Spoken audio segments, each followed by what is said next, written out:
আর যুবক বাবারা, বৃদ্ধ বাবাজি, পর্দার আড়ালের মা বোনেরা, এই দুনিয়ার পেছনে ঘুরে কি পেয়েছো? কিছুই তো পাও নাই।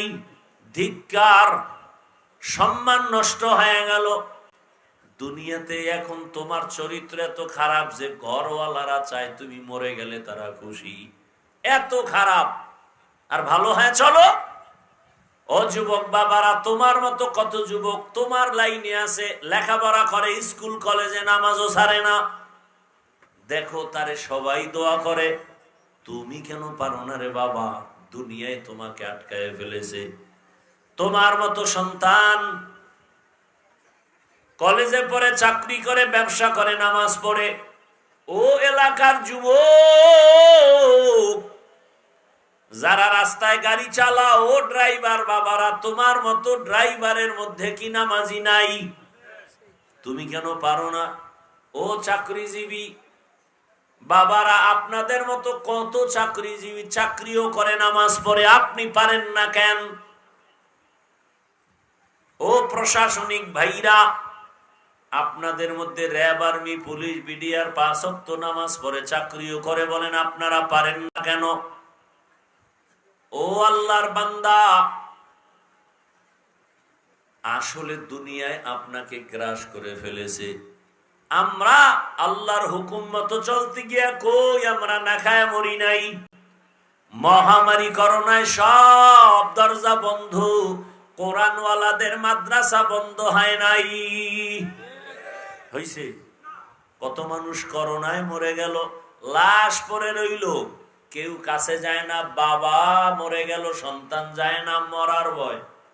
কিন্তু আমাদের দেশের পুলিশ ভাইরা এবং সিংহবাগ হুজুর টুপিওয়ালারা এই লাশগুলো নিজেদের কাঁধে নিয়ে গোসল করাইয়া, কাফন পরায়, জানাজা শেষ করে কবরে রাখছেন।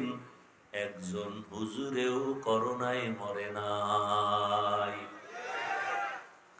এজন্য শুরু থেকেই বলতেছি, এই জমিনে আপনাদের কলিজার নিঃস্বার্থ বন্ধু ওলামায়ে কেরাম, আর কেউ না। রসুলের আদর্শ যারা মানে তারা বন্ধু, আর কেউ না। ও যুবক, আর কয়দিন বাঁচবা? এমন একটা দিন নাই যে লাশের কোনো খবর পাই না।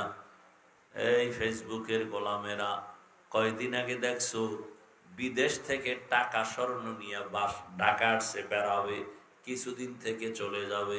এয়ারপোর্টে সন্তান পরিবার সব রেডি, গাড়ির মধ্যে উঠছে, কি আনন্দ। অনেক বছর পরে বিবি সন্তান একসাথে।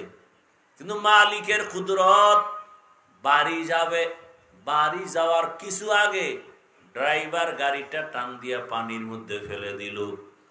চোখের সামনে সন্তান মরে গেল, স্ত্রী মরে গেল। লোকটা মিডিয়ায় কান্না করে, স্বর্ণ অলংকার নিয়ে আসলাম, টাকা নিয়ে আসলাম, কত শপিং করে আসলাম। আরে মানুষ বিয়া করিয়া সন্তান পরিবার নিয়ে কষ্ট কাটাইলো, এক জায়গায় থাকার একটা আনন্দ আলাদা, তাও তো আমি পাই নাই। আজকে বিদেশ থেকে টাকা পয়সা নিয়ে আসলাম, কিন্তু আমার কপাল কেন খারাপ যে আমার হাতের উপরে আমার বাচ্চাটা মরে গেল, আমার চোখের সামনে স্ত্রী মরে গেল। আমার এখন এই বাড়ির মধ্যে ঢুকে কিলাম, আমি ঘরে ঢুকলে অন্ধকার, কান্নার এক শোকের মাতম চলে, শোকের ছায়া। এরে